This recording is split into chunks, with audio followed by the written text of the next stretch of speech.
Hello everybody, and Jess here, and welcome back to Shangri-La Frontier, the finale.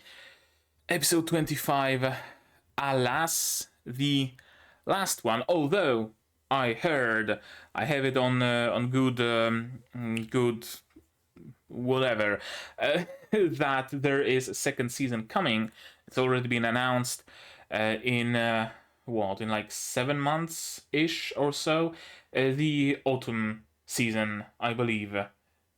Wait, no, that doesn't check out. That doesn't work. Let me double check that. Let me double check that real quick. Shangri-La Frontier, second season. Yeah, winter. Right? Winter? Winter. Yeah, I think so.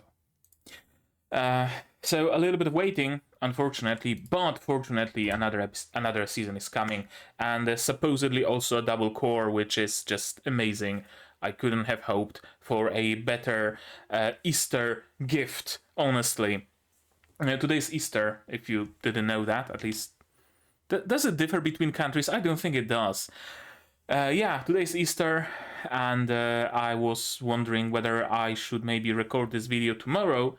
But tomorrow I go and visit my family, so I have to do it today after streaming for 4 hours. Which, yeah, it's not gonna do, anything good to my throat, but the show must go on. If you're wondering, I was streaming about the next season. I was picking and choosing the shows that I will be watching in the next season of anime. There's gonna be a VOD on the channel, of course, so you can check it out and see ahead of time what I'm gonna be watching. Regardless, let's stick to Shangri-La, the finale. It deserves our pure, unadulterated attention. Previous episode, Sanraku went to fight the Crystal Scorpions, and he fought them valiantly, although they were of course much stronger than him. Even just straight up level-wise. It's not even a matter of stats or whatever, but just level-wise. Sanraku is nowhere near level 100, I don't think. I think he's still in the 50-ish. And the Scorpions were above 100, if I'm not mistaken. But he found a trick. He might not be able to defeat those Scorpions, but he can still get some loot. While the Scorpions were unaware of his presence, he went on to destroy a piece of ore and grabbed that, so that's first piece of loot acquired. And then he figured, wait, those Scorpions just throw themselves at each other, just blindly rushing, and they're breaking off the pieces of their own carapace. How can I exploit that? The gamer thinking was turned on. How can I exploit that fact, right? And the exploit, turns out, was very easy. Very easy, but certain conditions, of course, needed to be fulfilled, like having access to Inventoria. Aggro the Scorpions, have them rush at you, jump up, hide inside of Inventoria, wait for the aggro to drop, get out of Inventoria, gather the loot that's fallen off from the Scorpions as they were clashing. Perfect solution. And so he got a lot of Scorpion items, not the Stinger though. That's the biggest stinger here. That's the thing that stung him the most, was that he didn't manage to get a Stinger. I think that's better. Yeah. The rarest part. Eventually, after many tries, after getting almost zero, after having almost 0 MP remaining, he got the Stinger. The RNGesus blessed him, but no. He didn't have enough MP to use his movement skills, and the Stinger just floated away. And to make himself feel better about it, he's gonna go brag to Bilak about all the stuff he did get, and that's gonna make his mood a little bit better, and he's probably gonna brag to his guildmates as well. Nothing lifts one's mood like bragging to your compatriots, right? And hopefully B will also be able to craft something useful out of those parts. Or the punchline will be that, no, those parts are actually useless. They're like crystal. I can't use them. How do you imagine me forging a crystal? It's just gonna shatter. Throw them away. They're worthless. I wonder if that's actually going to be the punchline here. I don't know. We'll see that. I'm having trouble figuring out what's gonna be the finale here, honestly. It's not like we've been... I don't know. It's not like we've been building tension towards something, right? Like building tension towards the Weathermon fight, for example, or anything of the sort. Right now we're just adventuring. It's just a normal, regular, casual adventure like any other. There's nothing special about it. We're just essentially on an elaborate fetch quest. That's it. So I don't know how can they even hope to build any sort of tension like that in just a single episode. I don't think they will, honestly. I think that it's safe to assume that what this episode will be is just a nice, calm bit of closure to this season and maybe a hook to the next one, right? Probably. If we already know that the next season is coming, it's entirely plausible that there won't be any sort of a big closure in this season. We're just gonna get a cliffhanger. Wait for the next season. And you bet your ass I'm gonna. So I guess we should just see what's exactly going on. What's exactly gonna go on. What will happen in this episode. And to do that, you will of course need your subs to follow along with me. I'm gonna need my sound to hear what's going on in the show. And I'm gonna have to ask you for support the channel if you want monetarily on Patreon or YouTube down below or not. Share my content, spread the word, it costs you nothing and helps a lot. And with that, we can start watching episode 25, the finale of Shangri-La Frontier in 3, 2, 1, go.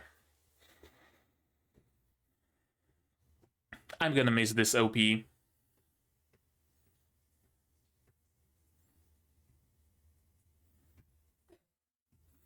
And we still haven't seen the pink girl from the OP, have we? I wonder if she's supposed to be a teaser of, yeah, if there's a character that's not gonna appear here, wait for season 2, hint hint. Or maybe we're gonna see her in this episode. Entirely possible. And she's gonna be the cliffhanger. She's gonna meet up with Sanaraku and be like, hey, yo, there's this unique scenario. Wanna know? Dong. Cue. Credits. We're ending. Nothing. You know, black screen. Wait for 3 fucking seasons to get more. 3? 3. Yeah. Yeah. Spring, summer, autumn, and this is gonna be winter season. Yeah, 3.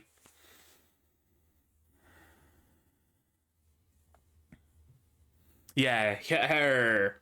Who's her? She's someone.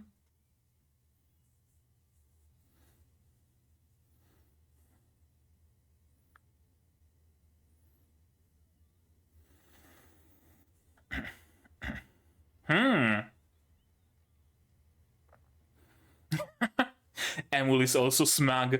I love it.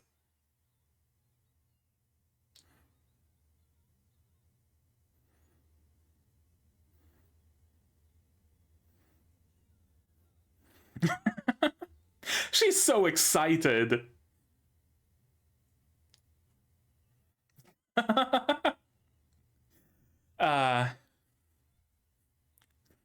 And he loves every second of it. Yes, praise me more. Praise me more, B.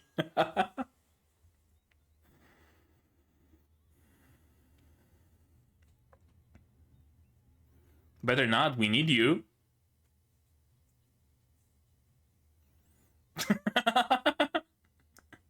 Yeah. Eat your carrot and shut up about that.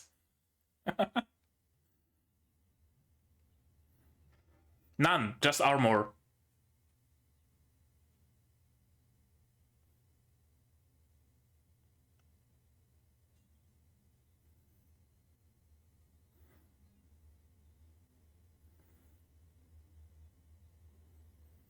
That was fast, eating the carrot.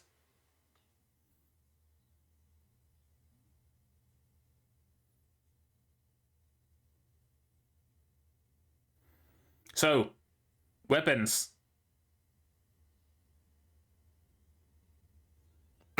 I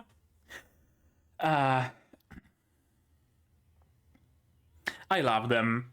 Every single one of them.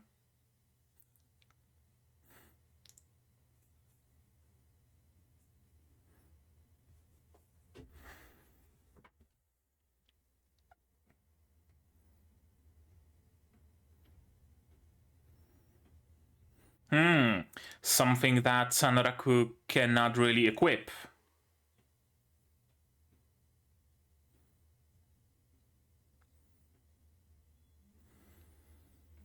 Or no, he does have at least like one equipment slot, doesn't he? He was wearing the necklace he got from Emul, right? So he can technically have at least probably one of Emul's sisters, yes. Oh.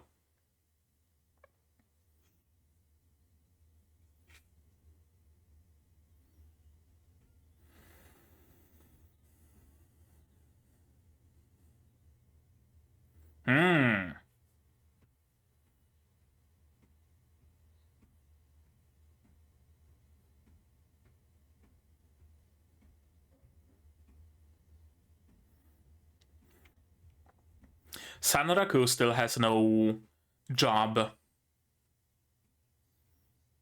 He could probably pick up being a jeweler, right? Why not?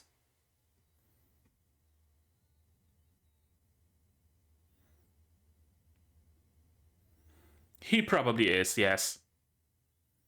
Or not even. Who the hell? A cat? A cat? A cat she, perhaps?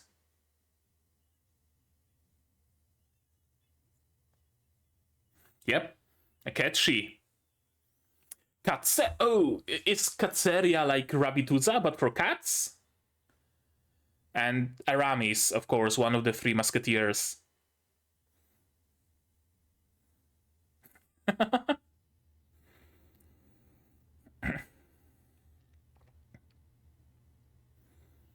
He's not a jeweler, but he can get you into the land of the cats, and the cats have jewelers, probably.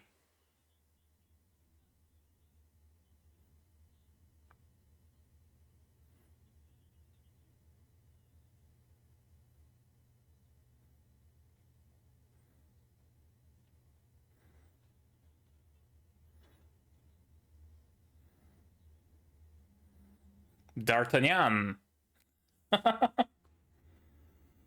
Yeah, really, three musketeers.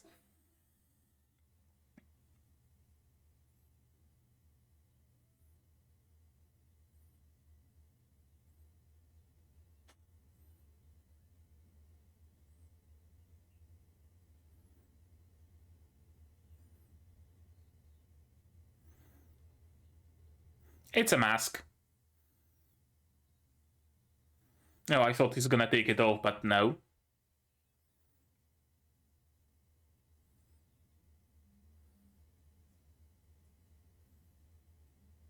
Oh? Do you want to test him, perchance? Yep, of course.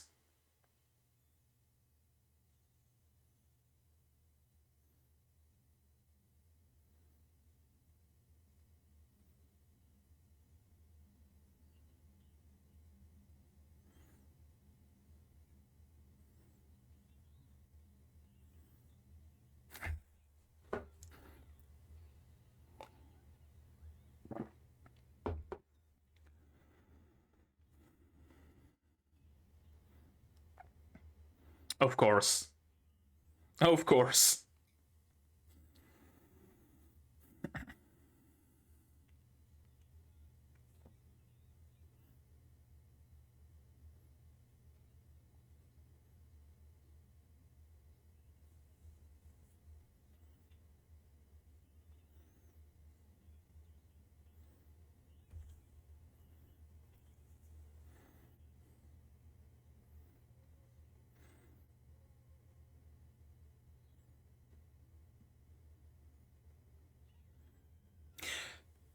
All I'm gonna say is that I understand Aramis.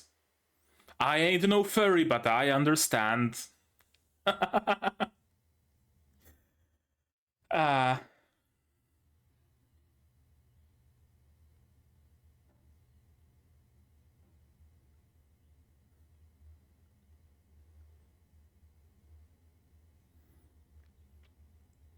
oh, of course.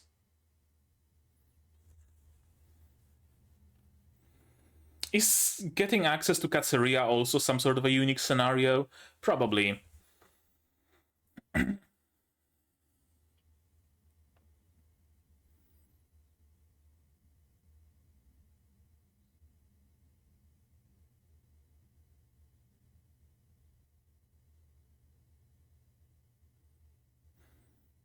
You've probably been gaming for like 20 hours straight.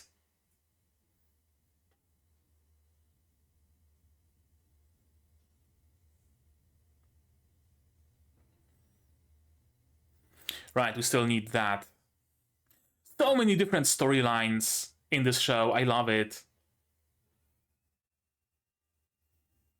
So many different venues that we can pursue. Oh, and we're back in the real world. For how long?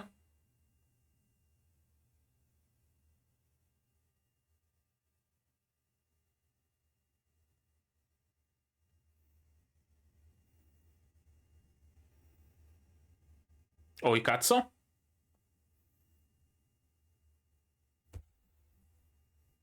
In-game or IRL?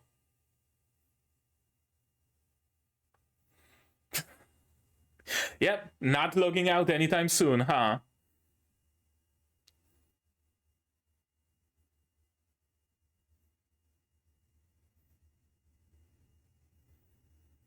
They probably stumbled upon some unique scenario. Wouldn't surprise me if one of them stumbled upon the Katsuria.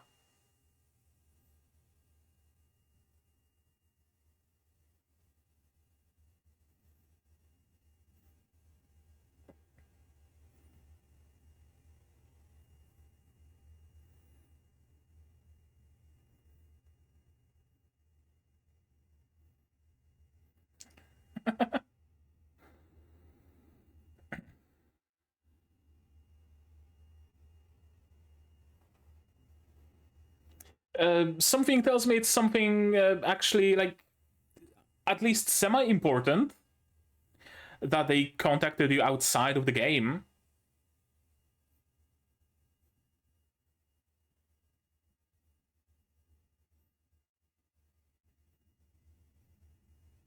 He came back with the accessory.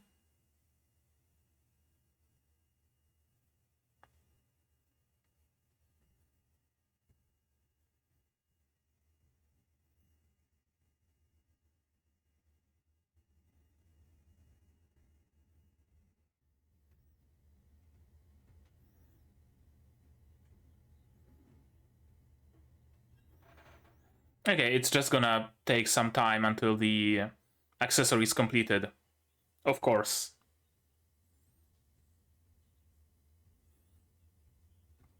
Kinda, sorta.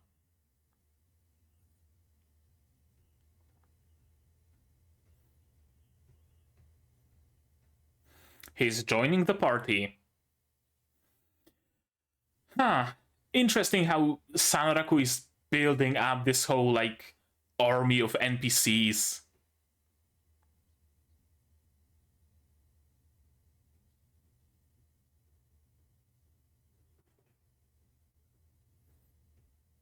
Yeah, probably gonna just stalk after you if you leave without him. Oh.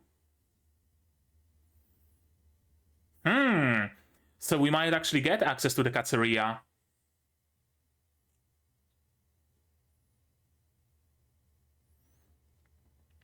Yeah, if you're trusted by Viz, you're probably gonna be trusted by the cat people as well. That he did. And was recognized by another one, right? That's gotta count for something.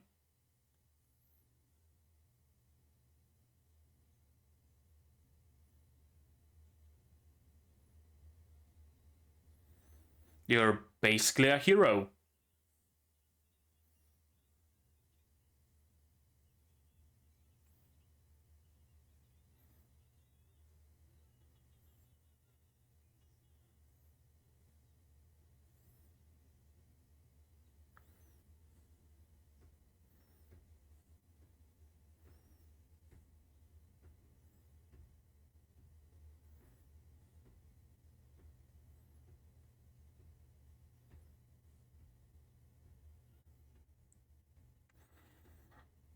Of course, he wants to join on an adventure, protect Lady Bilak.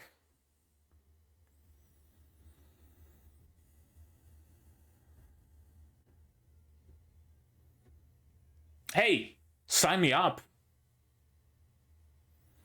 Does it include bunnies as well? Probably does. I mean, just look at Emul.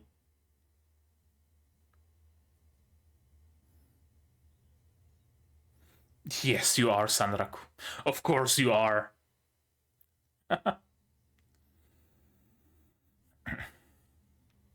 And he also has his eyes on other colossi to defeat.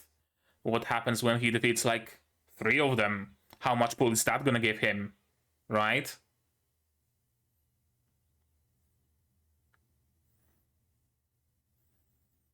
Mm-hmm.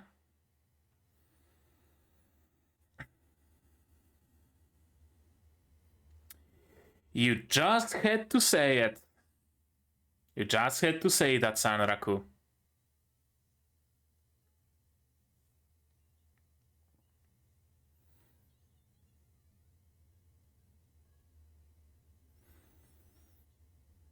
Is he Sanraku's cloak or something? Probably. Both of them are. Underneath his cloak. Gotcha.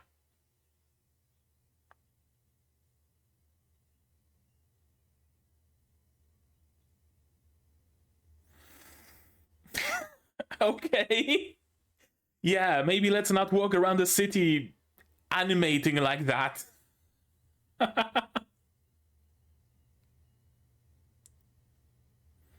Get her the carrots.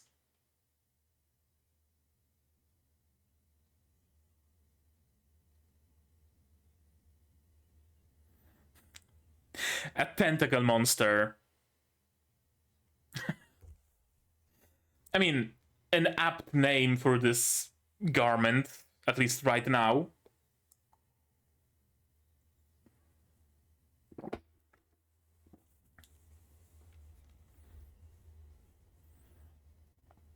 Yeah, no one's gonna care about the weird animation. Yes.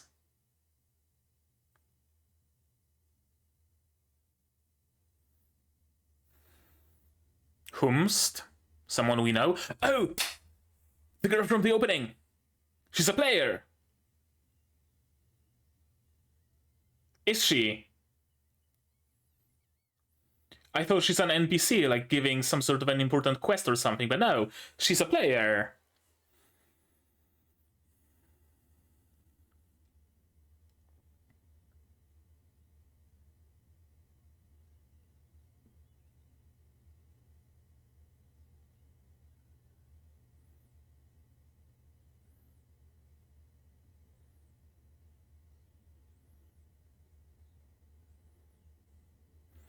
Of course.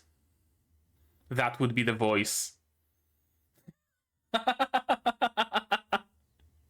Oh, it's the lore master, right? The leader of the guild that collects the lore of this world, isn't he? Yep, exactly.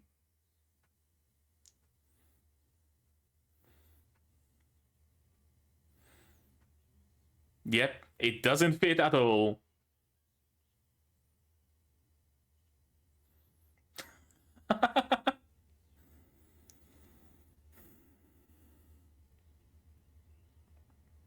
Can you change the voice of her character, or does it just use your microphone?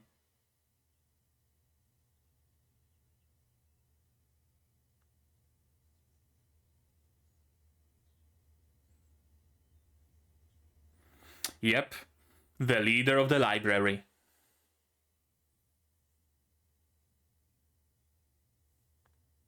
Okay, we still have some time.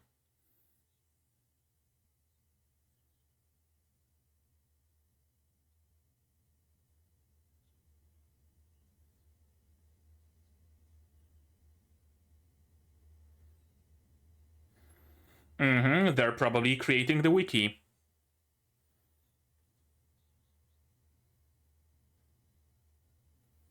Probably, yes.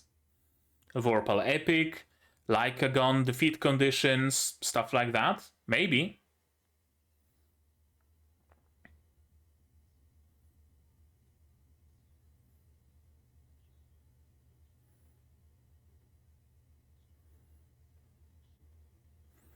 Oh? What do you mean?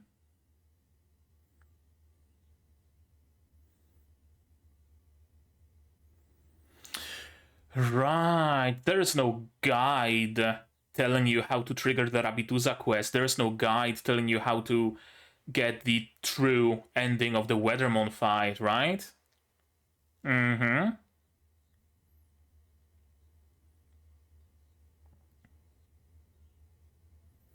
Friend request? Yep.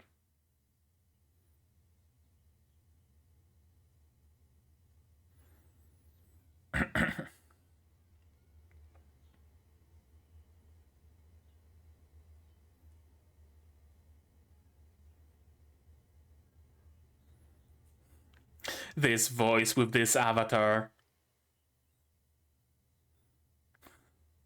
Oh, that's how we end, huh?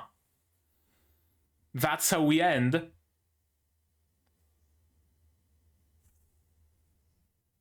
Still have a lot of time left, though. So it's probably not how we end. We have, like, what, 5 more minutes? Yeah.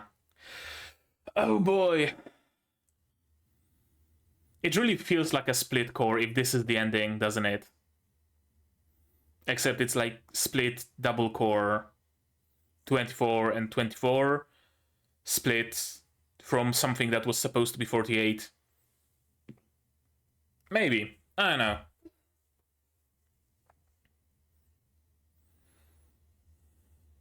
I always associate finales with seeing something happen during the like ending sequence, for example, or some big huge reveal or something like that. But no, this is just an episode.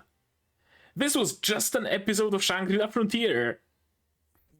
Nothing majorly special about it. I'm gonna pull out my highlighters ahead of time. And the Book of Theories. Okay, what do you have for me after credits scene?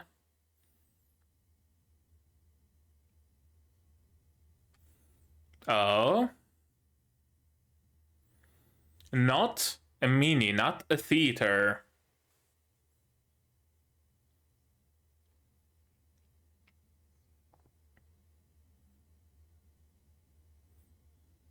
Oh, it's those two.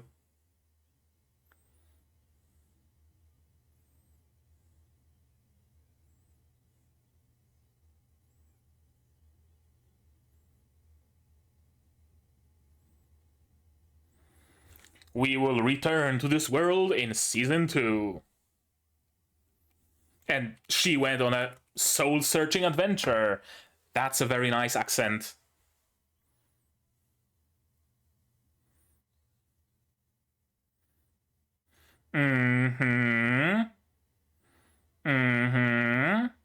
That seems to be like the meta quest of this game, doesn't it? To learn the truth of this world, whatever it might be.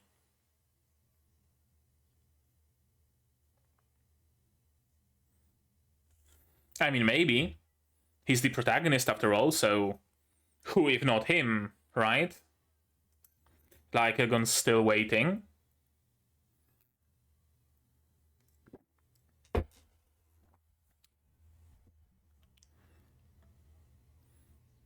Is drawing near. Yeah? Yeah. Wouldn't surprise me if maybe Rei, Saiger Zero, asked for his help fighting the Lycagon. Right? If her sister's clan decided that enough is enough, we gotta go after the Lycagon. And the Mini.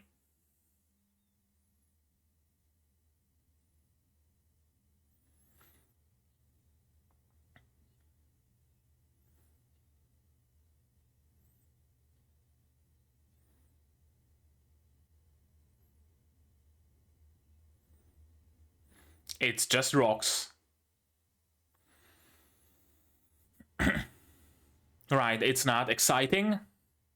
Just a good ore, but nothing, you know, special.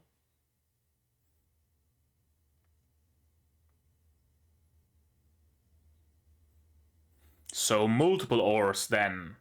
Not necessarily iron. Bronze is also an alloy, and it's copper and tin, right? Or copper and aluminum. Copper and tin, I think, yeah. Of course.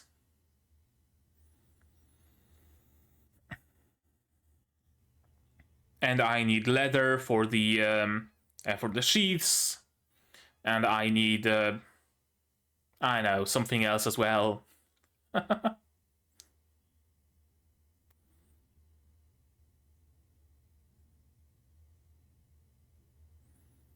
Of course.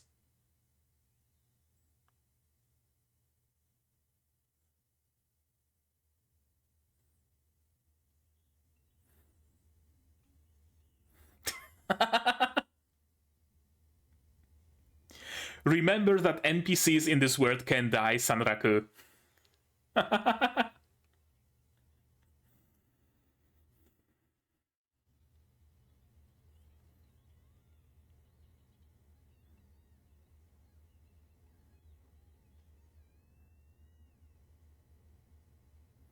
Okay. That's it. That's all she wrote. That's the end of the season. The end of the episode. Now we gotta wait. I fully expected... No. Let's watch it again, of course, as always. I fully expected something ending like to happen. Something, anything. Some... I don't know. A nice mini where they bow, thank you for watching, see you next time, season 2 announced, by the way, you know, something along those lines. But no, this is just an episode. This was just an episode of Shangri-La Frontier. I don't mind it. I don't mind it as, you know, as a fact. I mind that the next episode will be in fucking 9 months. That I mind. No, not 9. What am I saying? 3? No. Fucking hell.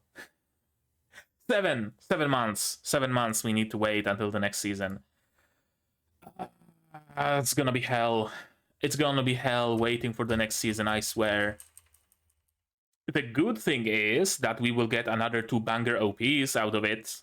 So, right? Right? You get some, you lose some. Yeah, very special minerals, of course, and she's really excited about the minerals, isn't she? And Sanraku is excited about her being excited.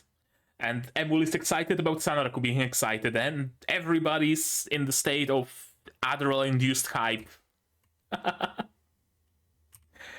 Land of the Crystals. Yeah, don't speak of the failures, Emul.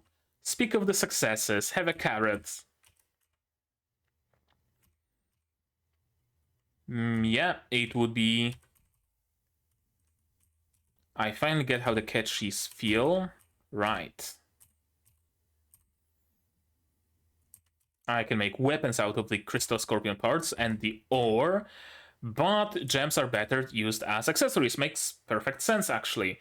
You use metal and wood and leather for weapons, and you use gems and monster teeth and stuff like that for accessories. Sure, makes sense actually. Those gems could probably be used in a weapon as well. There shouldn't be any problem with that. But if you place them in a nice necklace, they probably give you more. If you place the red one in a sword, it gives it +5 fire damage, maybe. But if you place it in a necklace, it gives you +5 fire damage to all weapons, +10 fire resistance, and whenever you jump, you leave a small patch of flames behind you, or something like that, right? That's my best guess here. Jewelers specialize in making the kinds that incorporate gems.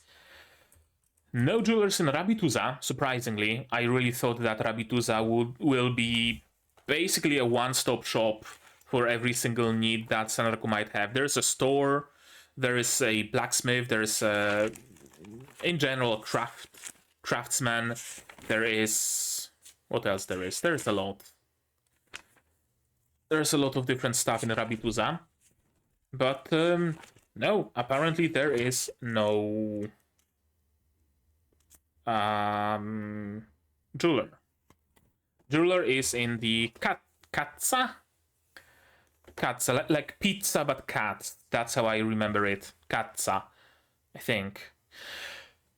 No jewelers in Rabituza. Really surprising.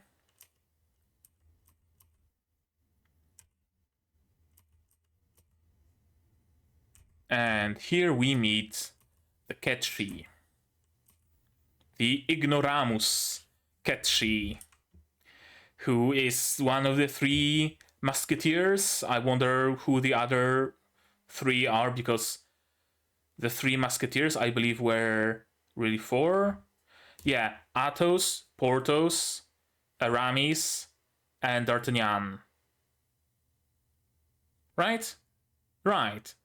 We know Aramis, we know D'Artagnan, we don't know Athos and Porthos yet. You need only call my name and I would appear at your side, of course. And as I said, it's not that, I don't approve of your methods, but I understand. Alarmist.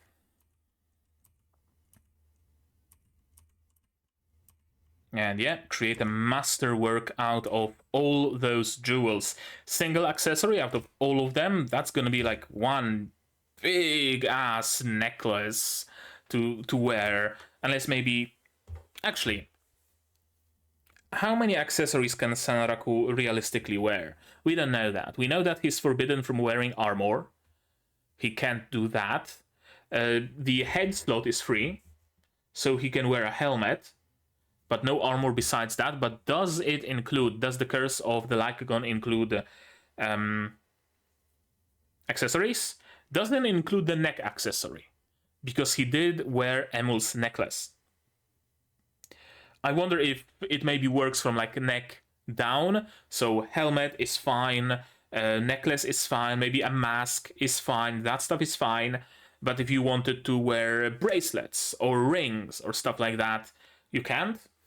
Because I would assume that if Sanraku was able to wear accessories, he would. He's a gamer, he's a min-maxer. If he can get a bracelet that gives him +5 speed, he 100% would. He would grind gold day and night to be able to afford it. I'm convinced. I'm 100% convinced that he would do that. But he doesn't have any bracelets like that, so maybe he cannot wear accessories. And of course, Emul is trying to sell Sanraku off. She's trying to hype him up. She's the hype man. Declared worthy by the Night Emperor, beat the Eternal Gravekeeper, what did she say? Underling of Visage. He's a big boy. He's a big guy here. He's someone. And indeed, he is someone. He was able to avoid this attack.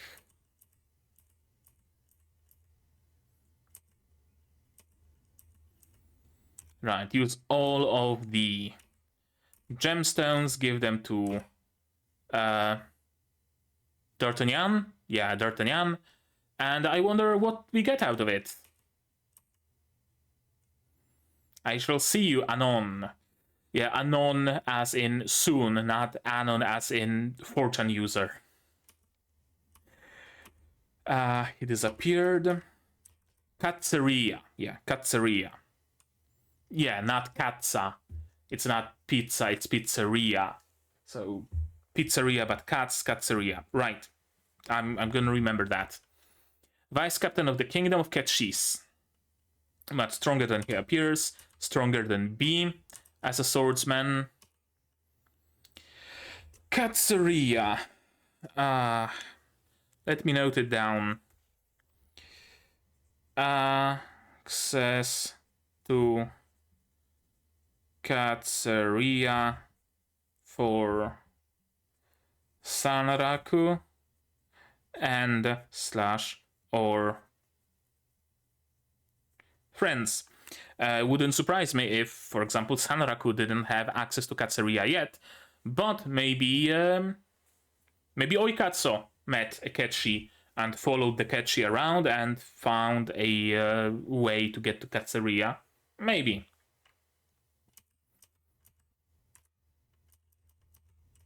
Quick nap. I was wondering if we might see the finale be... the finale take place not actually in Shangri-La Frontier, inside of the game. I thought that perhaps the finale will take place in the real world. Maybe meeting with Towa and Oikatsu in real life, something like that.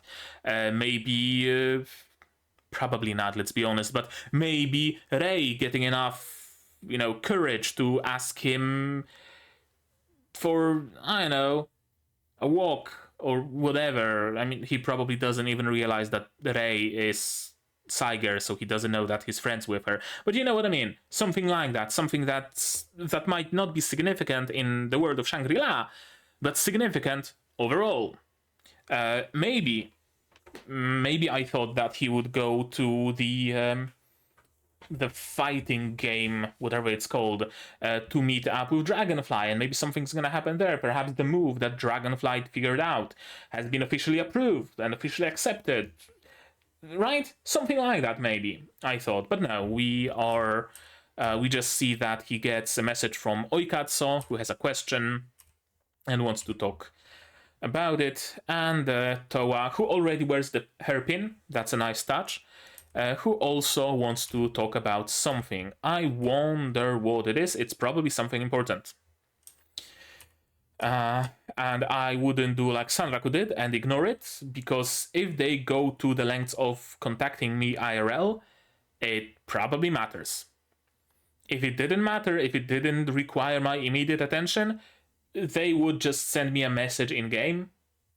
But because they sent me a message IRL, it's probably something important. Or at least somewhat important. Maybe they figured out a new unique scenario. Maybe they figured out how to approach another of the Colossi. Something, right? That would be my assumption, but not Sanraku's, alas. We resume our plan to cultivate Bilak. Magic Operations Unit. And yeah, he wants to join us, of course.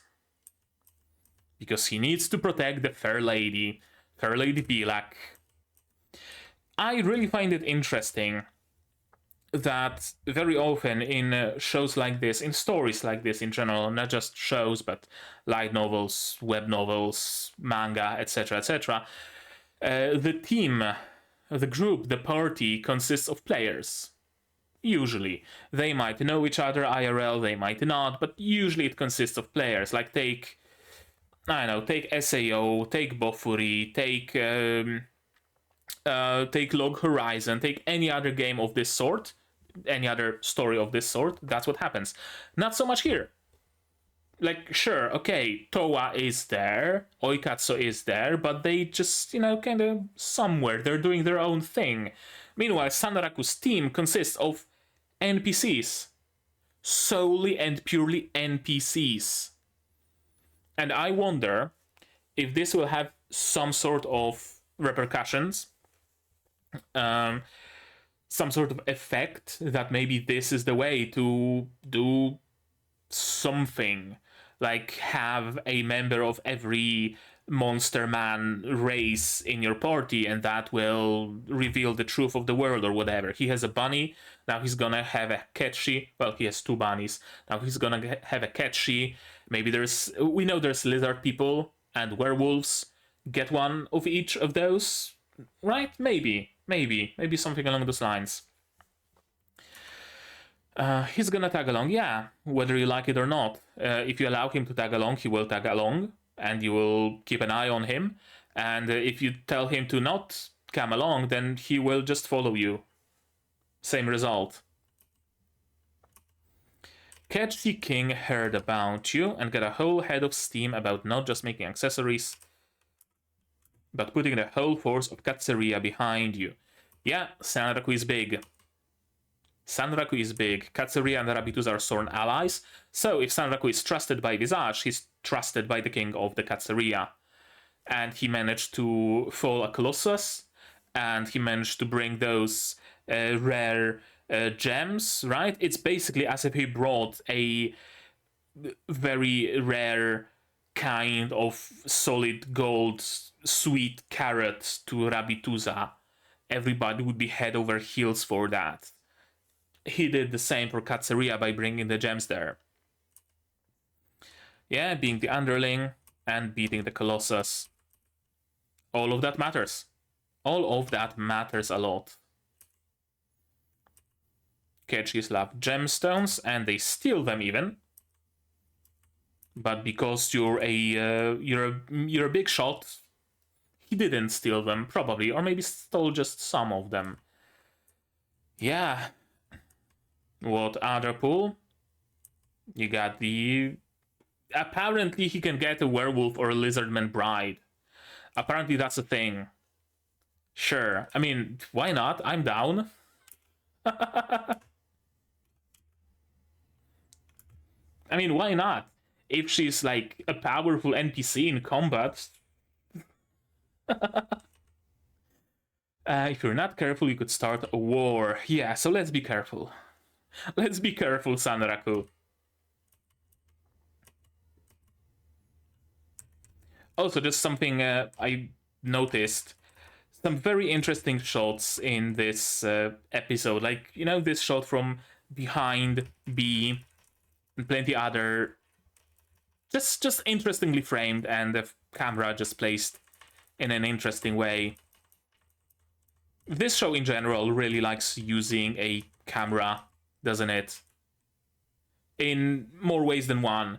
It likes those like low shots elongating the leg, the, you know, shot along the leg to show a dynamic pose. It likes placing the camera around to show the difference in height of characters.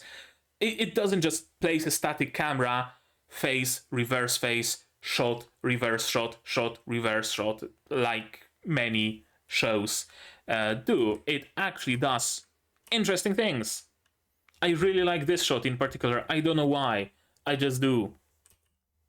I just do. And this like partial head of his. Time to whole ass. And they're hiding under the cloak. Watch where you put your hands. All I'm gonna say is, I don't approve, but I understand.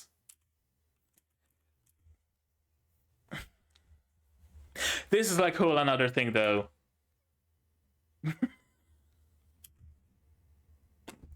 People are gonna report you, Sanraku. People are gonna report you to the GM.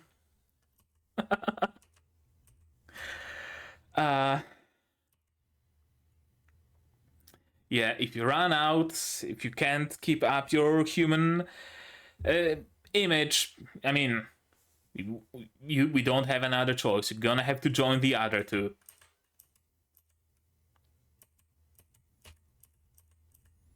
And her, or him, should I say.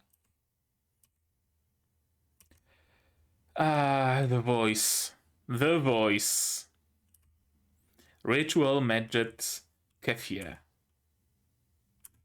I can see either an old man with like graying hair, wearing glasses, in something that's, maybe a suit, and playing the game as a means to distress himself after working at the university as an astrophysicist or something like that. Or I can see the, like, staple portrayal of an otaku with 7 chins and tiny little round glasses, breathing heavily with acne on his forehead and speaking those words. Either of those two. Although the voice is more reminiscent of the first one, I would say. It's not nasally enough for the second one, so probably an old man. Yeah, who enjoys some playing. Perhaps even a historian who, real world history is not enough, so he also tries to figure out the game history. Maybe. One of the 3 players involved. Yeah, you can't keep your anonymity fully, Sanraku. Alas, unfortunately.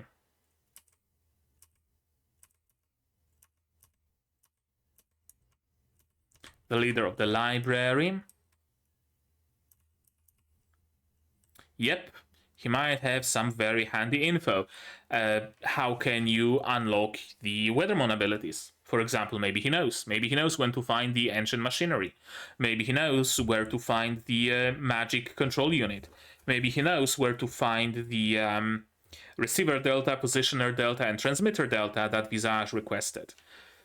You just met a treasure trove of knowledge. Make use of it, Sanraku. And if you have to give up some information, I mean, that's a fair trade.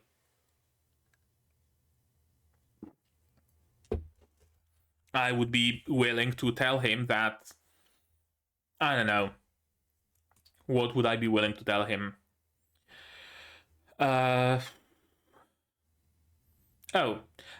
did you get the rabbits, if that's something that he notices? Well, it was a random encounter in a city. That's enough. It's true. You don't need to tell him about the whole Vorpal thing, but it's enough, and it's probably more information than they already have. Maybe they're thinking of some special unlock conditions. Maybe they think that there is a special place where you can get Vorpal bunnies as pets. No, just a random encounter. That's enough. Tell him about the Weathermon, the Lycagon, not everything. Tell him that you need to be under a certain level. Right? Oh, I was fighting him under level this, and I survived for this long. Don't mention anything about crits, about Vorpal. You don't need to. And get some information in return. It works. It actually works perfectly. If Sanraku plays his cards right, he can gain a lot out of this this meeting. The distinctiveness of the scenario flags in Shangri-La. Unlike a normal game which guides you purposely through a series of events, Shangri-La doesn't. You stumble upon those quests randomly. You randomly happen to fulfill some conditions. There is no, like, I don't know, in-game book that says, oh, if you want to meet the mythical bunnies, go do this, this, this, and that. No. There's no plague saying, Weathermon the Tomb Guard will give you the full fight only if you wear the necklace gifted to you by an inhabitant of Rabituza. No, none of that. You have to stumble upon it yourself. It's enticing. I gotta say, it's very enticing. Truly a game for the pioneer spirit. I'm gonna be honest with you. I kinda yearn for a game like that, for a game that would actually have this sort of pioneering spirit. Because most games nowadays have a guide like day one. Or week one at least. You know exactly what's what are the stats, what are the conditions, everything. Sometimes even the game itself tells you. I like exploring. I like finding things out. And there aren't many games, let alone MMOs, that would do that. The last MMO that was close to it was genuinely Arcade. It was genuinely the last game where I felt like I was actually exploring, like completely taking the glider to some inaccessible areas, or areas thought inaccessible, to plant some trees there, or figuring out the best trading route to avoid PKers in the PvP zone, stuff like that. It really was exciting. Not so much nowadays. I've never seen a game with so much to discover, indeed. And Colossi are, of course, the most interesting. Would you join us in exploring the truth of this world? Yeah, so many people told him about the truth of the world. Visage, Setsuna.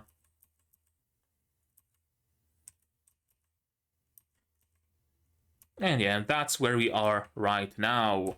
We describe what Shangri-La is, where everybody is at the given time. Yeah. Truth of this world, it's a keyword almost. It's really a keyword of some sort, the truth of this world. Wouldn't surprise me if, like, the last chapter of the light novel was titled Truth of the World, or something like that. Wouldn't surprise me at all. And the cliffhanger. And a little bit of a spoiler that we will be meeting Lycagon soon. And a mini about B sending Sanraku and Emul for materials constantly, and I changed my mind. No, you don't get to do that, B.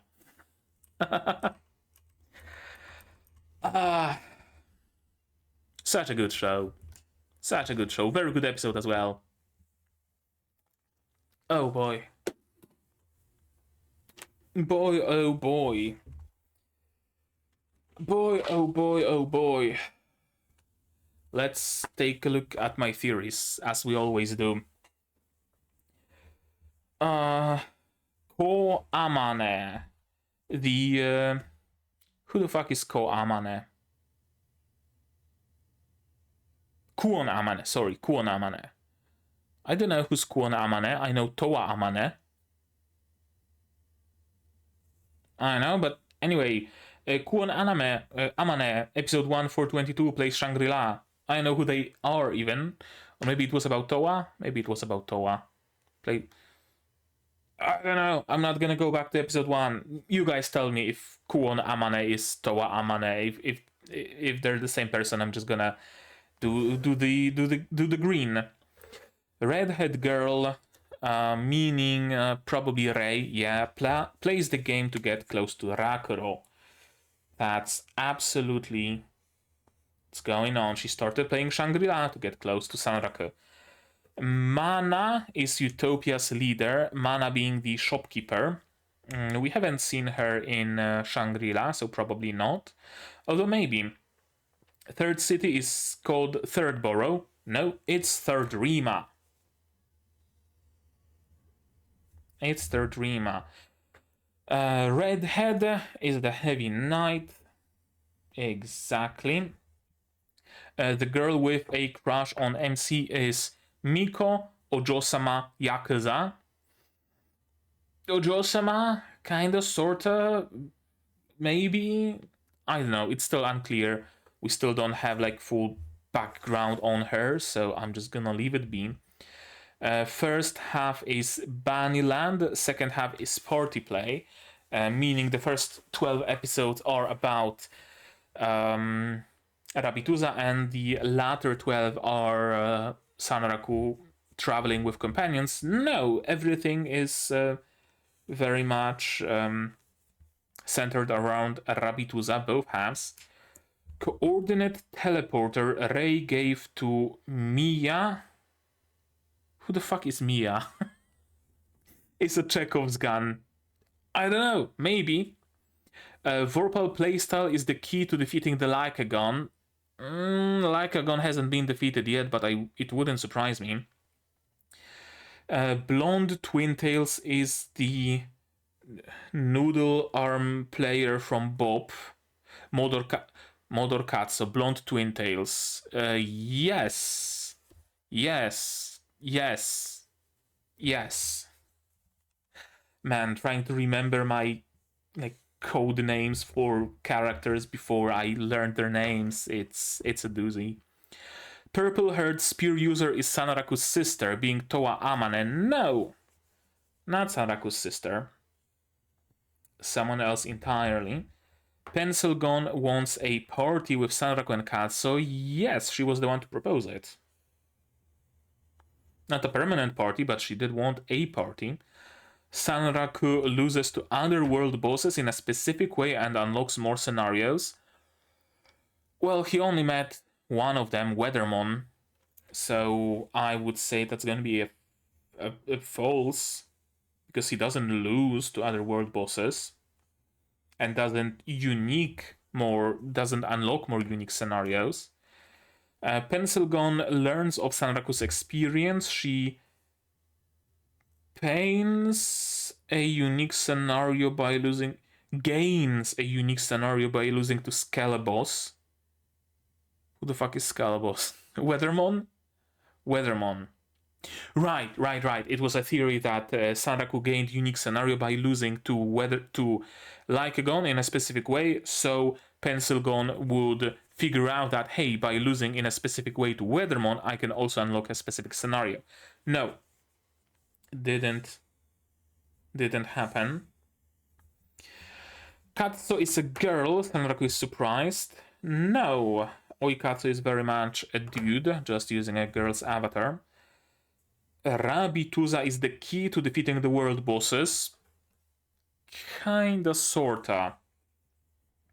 Maybe not the key to defeating them, but it's helpful in defeating them in proper way, right? Sanraku wouldn't be able to defeat Weathermon in a proper way without the necklace from Emul. They would probably be able to just defeat the Weathermon in a normal way, but it wouldn't be the true ending. Sanraku is Vorpal because he uses his skills gained in other past games. That's kind of a meta. I don't know, we don't even fully know what Vorpal is exactly, so I'm gonna leave it. Sanraku triggers some unique scenario with Weathermon Setsuna. Kinda, sorta, you could say. Trigger the true ending, basically. Rumi plays Shangri-La to meet Towa. Rumi is Sanraku's sister. We haven't seen her in the game yet. Rumi Rei is the player in Burp. Yeah, Sanraku's sister is Dragonfly. Probably not. Suti equals Visage. Cinderella equals Emul's mother. Suti is probably Visage. Cinderella would be probably Emul, I think. Cinderella equals Emul, like the princess of Rabituza, basically, I would say. Some sort of a meta story leaking into the real world. Spells or programs. We got a little bit of a glimpse in the real world. There wasn't much like meta stuff about it, so probably not, but I'm gonna leave it be. Something up about or in Firstia that keeps us from going there. Perhaps Rumi. Right. The story is avoiding Firstia. We know that in Firstia you can get like useful stuff, so Sanraku should go there, but he's avoiding it for no like apparent specific reason. So perhaps his sister is still there. That was the thought. We don't know why exactly Sanraku is avoiding Firstia, so I'm gonna leave it as is. Eika, mother of Sanraku, plays Shangri-La. We don't know that. all of the family is playing it, we don't know that. For fishing, the father, animal collecting, the mother, fashion, the sister. Entirely plausible, but we don't know. A Dragonfly joins Shangri-La, parties up with Sanraku. Has not happened yet, but I'm gonna leave it be because second season might bring us a surprise here. Sanraku gets a new helmet. B or Visage can apply bird mask look to it. Hasn't happened. He did get a new helmet. We don't know about Transmog though. Chance changes to how often luck triggers endure are chances changes to how often luck triggers endure are relevant. They are. I think Sanraku uses that during the Weathermon fight, doesn't he?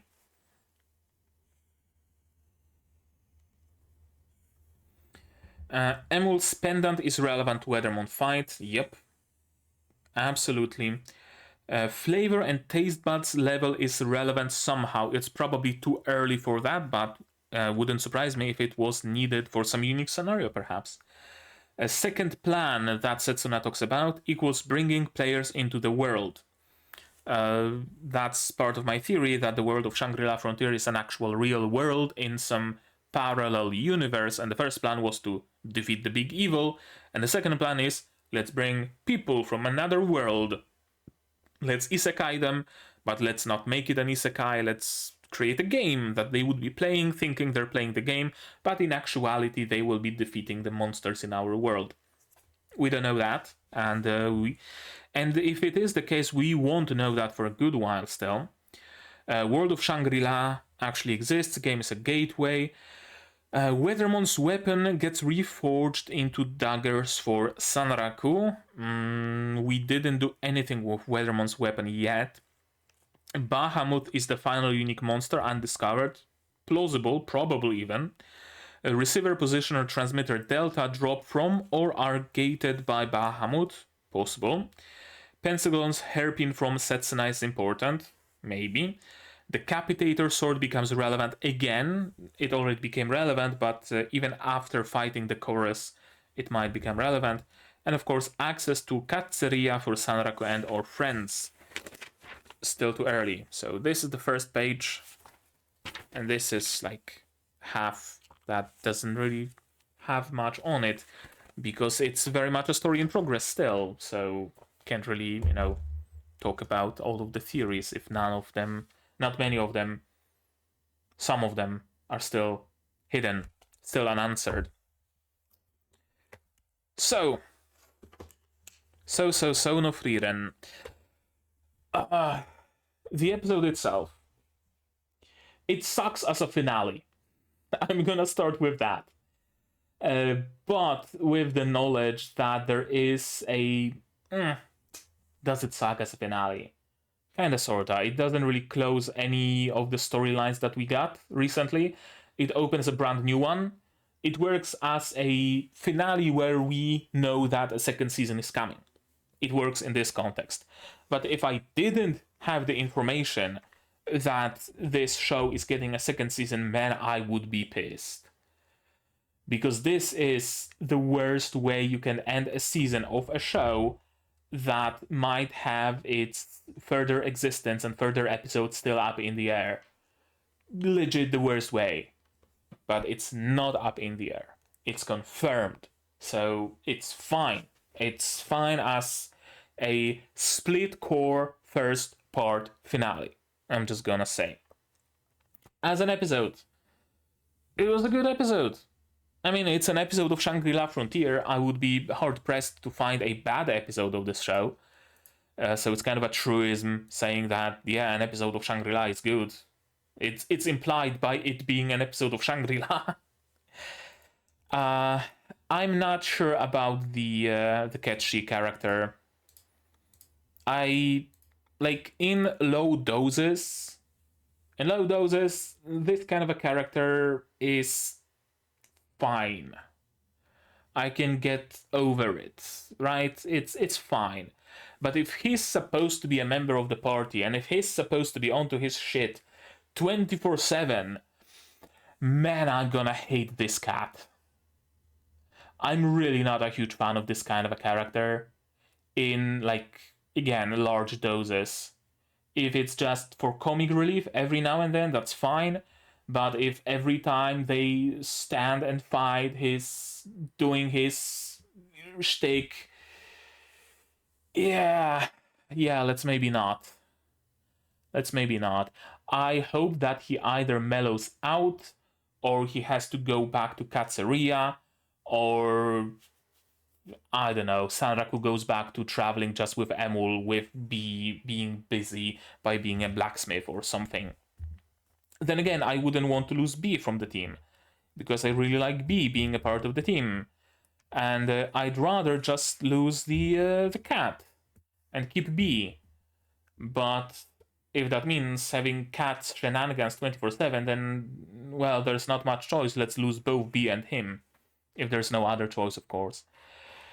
So yeah, we'll see how that goes. It's only the first episode that we meet him, so it's entirely possible that he will be handled better than I expect him to be handled. Hopefully, there's hope, of course. Anything else about this episode? I like how the world is has grown in this episode with the inclusion of the Katsuria. I was kinda not afraid. Afraid is saying... Afraid is a little bit too much. But I was wondering, how are we going to handle the fact that it's just going to be the world of Shangri-La and Rabituza, and that's it. And it might eventually go... It might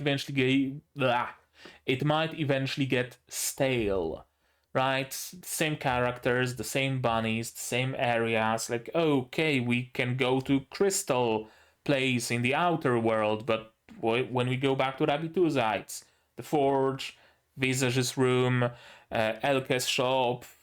It's the same things over and over. But with the inclusion of Katsuria, the world opens up. Because now we might, well, now, soon we might get access to that place. And that's gonna be nice.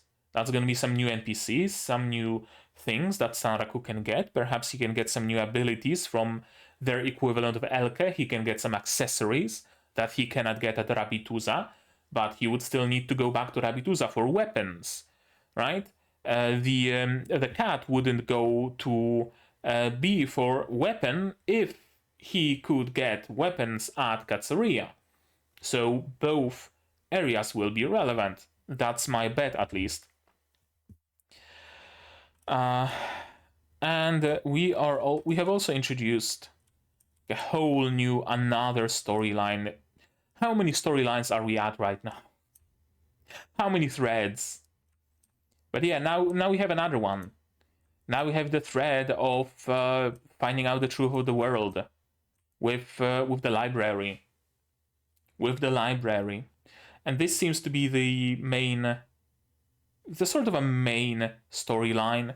Shangri-La didn't really have a main storyline, not so much. It had a vague direction of defeat Lycagon, and nowadays it's more like defeat all these special monsters. But with this, we might actually get proper like sense of direction, maybe, for like the main quest. It can be interesting. Again, it's the first episode that this concept even appeared in.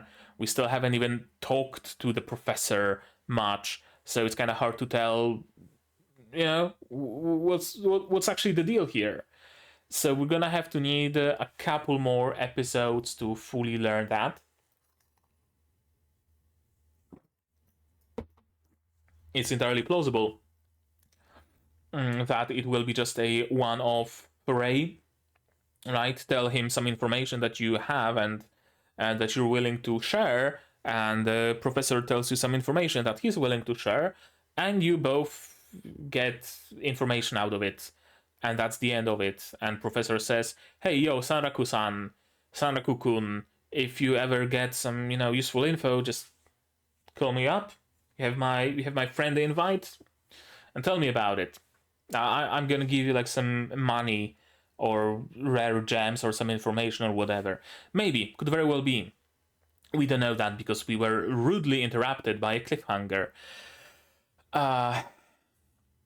Very good episode. Certainly sets up second season and sets up the, I don't know, expectations for it as well.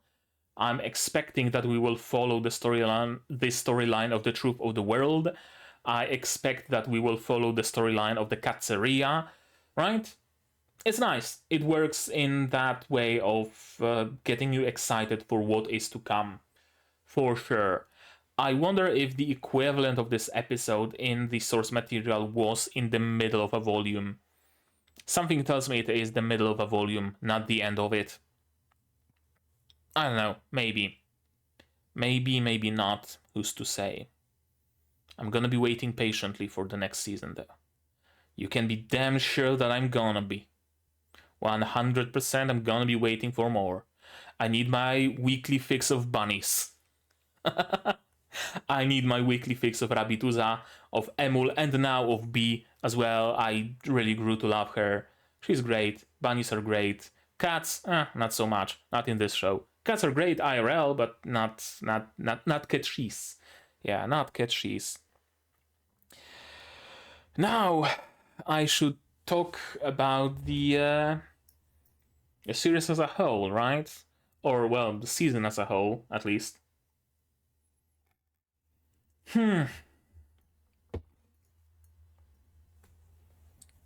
What is there to say, honestly? Shangri-La Frontier has been nothing short of amazing. It's been a long time since I've seen a show this good. Overall, in like every single regard. It has great animation, it has amazing art, it has amazing characters, it has great stories, great interactions between characters. Everything is amazing. The music, everything. Usually there is some sort of a trade-off in a show like that. The show might have amazing art and animation, but suffer a little bit when it comes to the writing. Or it might have amazing writing and characters to die for, but it uses sliding PNGs and zoom into like a pixelated background, and it's not that fun to watch visually, aesthetically. Not so much in here. This is a whole entire package of good. And it's crazy to me that this show and Frieren came out the same season, and both were double core, and both ended the same season, and both were just universally good. It rarely happens. Very often you have one show any given season that's really good. Really, really good. But the rest is, they're decent. Maybe bad, maybe good to watch, maybe not so much. But one of them is like the best of the season. This time around, if you were to tell me to pick Shangri-La or Frieren, I would have trouble. Because they're both equally amazing, but in different ways. If I want just pure unadulterated fun, Shangri-La wins here. If I want some deeper themes, Frieren wins here. But both are just amazing. Just incredibly amazing. And just as Frieren to me is a genre-defining show, and I will never look at a fantasy show the same way after watching Frieren, because I know what fantasy stories and fantasy shows can be. The same goes for Shangri-La. Every single anime about getting transported into a game or playing a game or being stuck in a game, I will look at it through the filter of Shangri-La. Shangri-La would have done it better. Shangri-La would have done this. Shangri-La would have done that. I loved Emily in Shangri-La. I hate this mascot character, right? It's this kind of a show to me that I will forever be comparing other shows like that to this. This is the staple. This is the ISO norm that you put in a box related to a centimeter, related to a gram, and it's your base. Get as close to that as you can. That's Shangri-La to me. The first dead giveaway to me that this is this kind of a show, that it's going to be amazing, is Emul. We gotta talk about the rabbits. We gotta talk about Emul. I generally fucking hate mascot characters. Pretty much universally. They rarely bring anything to the story. They're mostly just comic relief. They might be getting punched. They might be annoying in a maybe supposedly funny way, but not really. That's how I see mascot characters. Just useless waste of screen time. No, not here. Not with Emul. Because Emul and the rest of the bunnies, all of them, they're not mascots. That's how you make a good mascot character. Make them a character, not a mascot. Emul, Bee, Visage, Elke, all the bunnies are on the same level as Sanraku, Oikatsu, Pensilgon, Animalia, and others. They're characters, not mascot characters. And I wish more shows did this. I wish more shows did not, relegate their mascots to just being a punching bag or a haha funny or a haha perverted mascot character. Look, the cat is looking under the skirt of the main character. Ah, that's a knee slapper, right? More Emuls, please. More characters like that. Anything else? Man, I want to talk about Shangri-La so much, but I don't think I have that much more to say about it. I think I said everything during just the runtime of this series on the channel. The game. That's important. That's very important in the show as well. The fact that this game feels like a game. You might be asking, well, isn't that some sort of a, I don't know, whatever. What do you mean a game feels like a game? Of course it's a game. It's gonna feel like a game. No, not really. There's so many shows that present a game, but it's not really a game. It's a fantasy world that the characters are inside of, and it essentially works like a fantasy show, but you have status screens. And that's it. That's the whole significance of the world being inside of a game. That's it. It's no different than an isekai with the status spell that the main character gets and can see their status, or with a fantasy show, just plain old fantasy show that for some godforsaken reason also has status magic. It's no different. Again, not so much in case of Shangri-La Frontier. It is a game and everybody involved knows it. They're amazing role players, but ultimately they know it's a game. Sanraku knows it's a game, and he knows that he can exploit it. He knows that cooldowns are a thing, and if you match the cooldowns perfectly, you can have a very good rotation of your skills. He knows how to abuse the mechanics of the enemies. He gets out of the game, goes onto the game forums, and scrolls for information on how to defeat a given boss. That's crazy to me. That's something I never see. We sometimes see like the world outside of the game, sure, but it really seems like the world outside of the game doesn't have the game in it. That's not the best way to put it. What I mean is that in many shows like that, when the characters log out and they take off the headset and they go live their life, the game just isn't there. They might meet with their friends that they're playing the game with and talk a little bit about it and, hey, you want to play tomorrow? Yeah, sure, I'm gonna play tomorrow. But that's about it. They don't think about the game. They don't talk about the game. They don't do things about the game. They don't go to forums. That's like the best example here. That the first instinct of the girl who noticed Sanraku running around with Emul was to take a fucking screenshot, post it on the forums, and ask what the fuck is that and how can I get one. The author understands games on a level where I'm certain that the author played a lot It's not just this world being a game is not just a shortcut. A shortcut to, I want to convey that the characters knows a fireball. How do I do that? Well, let's show a status screen.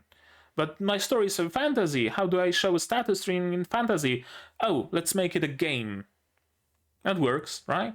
That works. It's a perfect shortcut. You can have UI because it's a game and you can tell your fantasy story without regarding the world as being a game in the first place. This show understands games. It really does understand games. If Shangri-La was made into a game, it would be an amazing game. All I'm gonna say. It's and the fact that Saraku plays other games.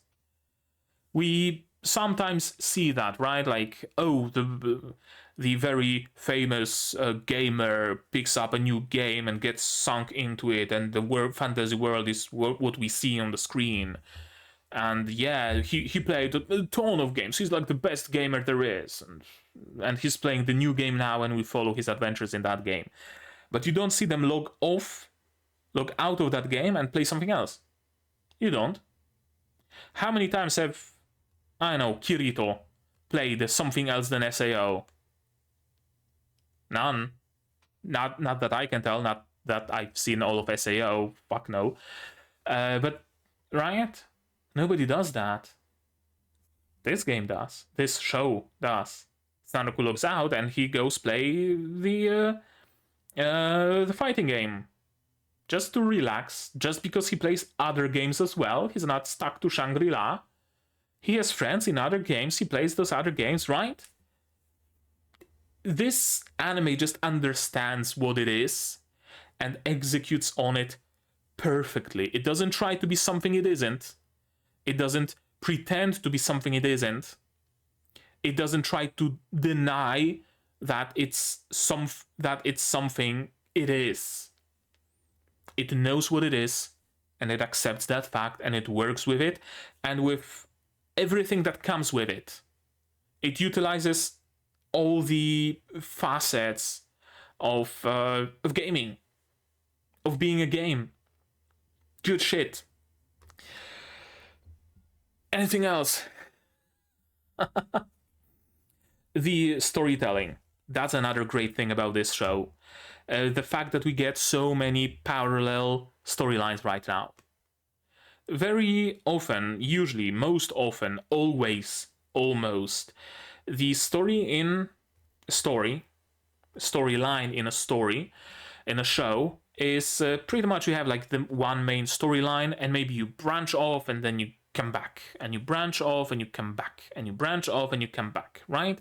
It's kind of like the, what's it called? Newton valve for fluids, something like that. You know what I mean, probably. Here we branch off and we leave that branch. We got something else to do. Getting materials for Visage, well, that can wait. No worries about that. It can stay in the quest log and we can go do something else. Something else gets Sanaku's attention. Yeah, sure, let's go do that.